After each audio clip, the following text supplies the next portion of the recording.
Fanajjainahu minal gham, kami selamatkan Yunus alaihissalam dari gham, perut ikan.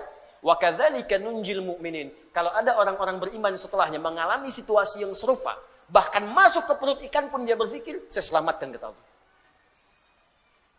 Atau bukan perut ikan, perut rentenir, kredit yang belum lunas, riba yang belum tuntas, lilitan utang. Baik, fokus. Jika kita ingin mendapatkan kemudahan dalam hidup, kenyamanan, kenikmatan, maka kunci yang pertama kata Allah, fokus baik-baik, perhatikan, ikutilah, temani, dempetin. Ya, oleh kita sandingkan kehidupan kita itu dengan golongan-golongan yang paling utama. Wa hasuna ulaika rafiqa.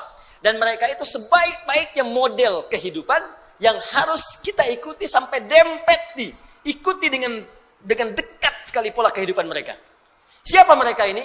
Mereka itu adalah orang-orang yang selalu taat kepada Allah dan Rasul. Taat. Makanya ayatnya dibuka dengan kalimat Quran surah keempat ayat 69, wa may yuti'illaha war rasul. Siapa yang mau menaati Allah dan Rasul? Taati. Ikuti. Nah, model kehidupan yang taat kepada Allah itu disebutkan oleh Al-Quran ada 4 golongan utama. 1, para nabi. Semua nabi. Lihat sini, fokus. Saya pernah jelaskan ini, ada Al-Anbiya, ada Nabiyin, itu beda. Surah ke-21 namanya apa? Al-Anbiya. 22? Al-Hajj. 23? Gini lah, 114? An-Nas, Masya Allah. Gampang, cepet ya. 21 Al-Anbiya. Ya, Al-Anbiya. Awas, penting menghafal nama-nama surat Al-Quran untuk memudahkan hafalannya. Ya, kami buka karantina, alhamdulillah nih, golongan angkatan kedua itu ada yang hafal 15 hari 30 juz. Ya, saya bahagia sekali. Ada yang 15 hari, ada yang mungkin hari ini selesai itu. Hari ini selesai insya Allah. Ada yang 18 hari, ada targetnya 30 hari, ada 15 hari sudah selesai. Ya, jadi cintai, kenali ayat-ayatnya. Ya, bahkan sekarang orang-orang saja melamar sudah syaratnya Al-Quran tuh. Ya, kamu namanya siapa? Masya Allah, saya Anas Pak. Baca surat An-Nas, baca bagus. Ada siapa yang kedua? Saya Torik Pak. Baca surat At-Torik, baca bagus. Ada yang ketiga siapa? Udah pucat wajahnya. Masya Allah, saya Yusuf Pak. Yusuf. Wah, tapi memang gak hilang akal. Cuman panggilan sehari-hari, kulhu. Dan sini. Ada Al-Anbiya. Anbiya. Ada Nabiyin. An-Nabiyin. Kalau Anbiya, beberapa Nabi. Karena itu di surah Al-Anbiya tidak dikisahkan semua Nabi. Tapi kalau Nabiyin, itu seluruh Nabi. Dari Nabi Adam alaihissalam sampai Nabi Muhammad sallallahu alaihi wasallam. Jadi Allah akan memberikan pesan kepada kita, kalau hidup kita ingin tenang, ingin nyaman, ingin nikmat, di rumah tangga, di pekerjaan, di kehidupan sosial, ikuti pola hidup para Nabi. Makanya saat Anda sakit, ada contoh Nabi Ayub yang pernah sakit. Oh, fokus. Ada yang pernah sakit. Ya Allah, saya sakit kepala, sakit di kaki, sakit di tangan, ya, sakit di kantong, ya, sakit macam-macam. Nah, begitu terkena penyakit fisik, Allah turunkan pola kehidupan Nabi yang pernah sakit. Ada yang ringan-ringan, seperti Nabi Ibrahim sakit. Bagaimana menikmati penyakit itu? Ini yang paling indah. Sakit tapi menikmatinya gitu. Kan kebanyakan orang sakit itu menghadirkan keluhan kan? Makanya dokter bertanya ketika pasiennya datang, keluhannya apa Pak? Keluhannya apa Bu? Ini ada orang sakit mengeluh. Tapi kalau Anda paham rumus ini, sakit tapi menikmati sakitnya. Pernah nggak ada orang terima sakit? Keluhannya apa? Ah, nggak ada, nikmat semuanya. Terus ngapain Bapak kesini? Cuma buat kasih tahu aja. Orang semua sakit itu ditanya keluhan, yang ini tidak menikmati sakitnya. Nabi Ibrahim sakit. Ketika sakit, Quran surah ke-26 ayat 80. Wa idza maridtu fahuwa yashfin. Kalau saya sakit, pasti Allah sembuhkan. Enggak ada keluhan. Allah, Engkau yang memberi saya makan. Engkau yang memberi saya minuman, Engkau yang menghidupkan saya, Engkau yang mewafatkan saya. Seperti Engkau menyehatkan saya dengan makanan dan minuman, saya sakit pun pasti Engkau sembuhkan. Nggak ada keluhan yang keluar. Yang dahsyat Nabi Ayub. Ketika Anda berkata, itu kan penyakit biasa Ustaz. Tapi saya ini kena jantung. Jantung. Tapi kan masih hidup, Bu. Kematian itu tidak ada hubungan dengan jantung. Kematian itu dengan ajal. Ada orang nggak sakit jantung pun kalau sudah tiba waktunya meninggal juga. Gitu.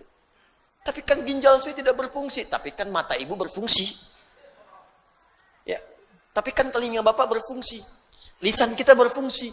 Maka ketika ada orang mengeluhkan penyakitnya, Allah turunkan penyakit yang paling dahsyat yang pernah dialami oleh seorang nabi, yang tidak pernah dirasakan oleh orang sebelumnya dan tidak akan pernah dialami oleh orang setelahnya. Supaya nggak ada yang mengeluh lagi. Ketika mengeluh, Allah kemudian balikan. Ini aja nabi saya uji, dia nggak mengeluh. Kamu bukan nabi, kenapa mengeluh? Tapi kan dia nabi, ya Allah. Diturunkan ayatnya. Kalau ada orang yang bukan nabi pun mengikuti amalannya, maka saya akan berikan kenikmatan yang sama seperti dia mengalaminya. Maka turunlah Quran surah ke-21 ayat 83 sampai 84 itu. Wa ayyuba idznala rabbahu anni massani yadurru wa anta arhamur rahimin. Kata Allah, hei, saya akan buka kisah Ayub alaihissalam supaya kalian belajar. Ketika ia mulai bermohon kepada Allah, saat sakitnya mulai mengganggu dia untuk ibadah. Di saat sakitnya itu biasa, beliau nikmati aja. Nikmati, sholat ya sholat, ibadah ya ibadah, gak ada keluhan.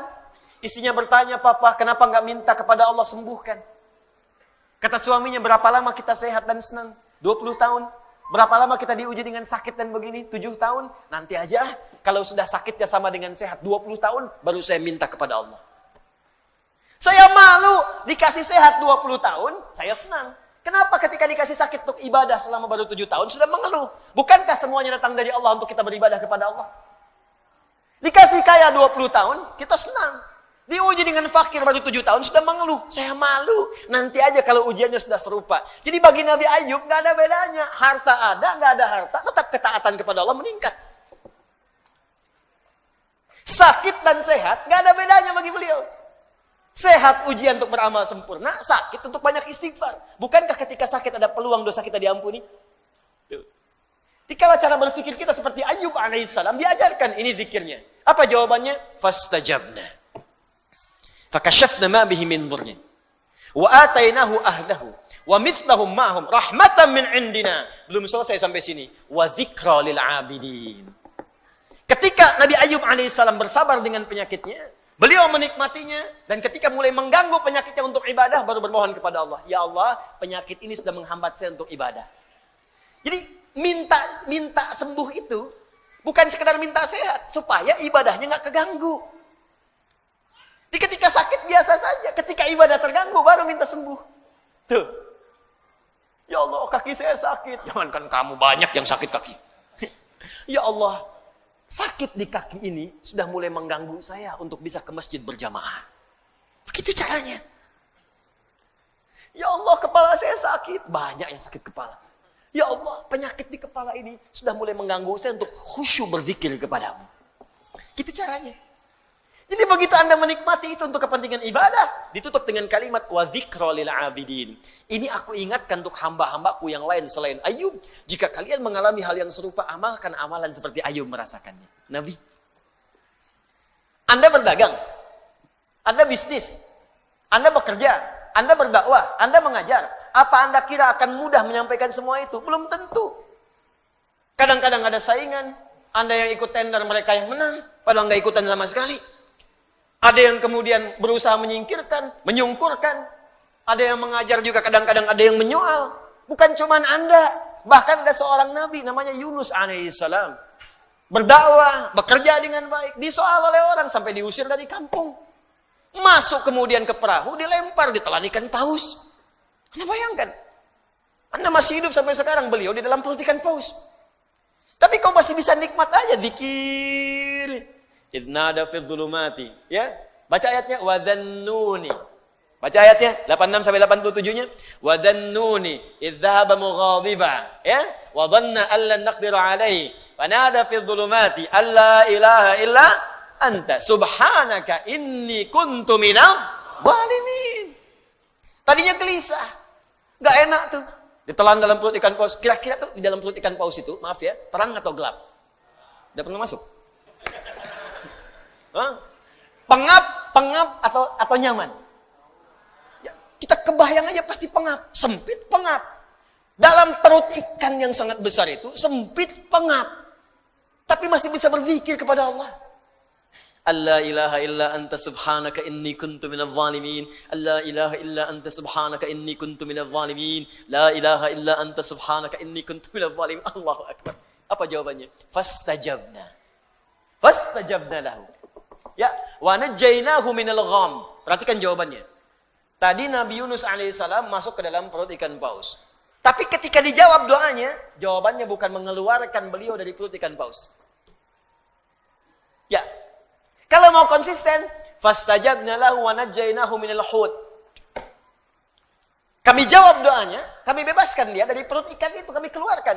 Tapi yang terjadi adalah kalimatnya indah. Fanajjaynahu minal ghammi. Gham. Apa itu gham?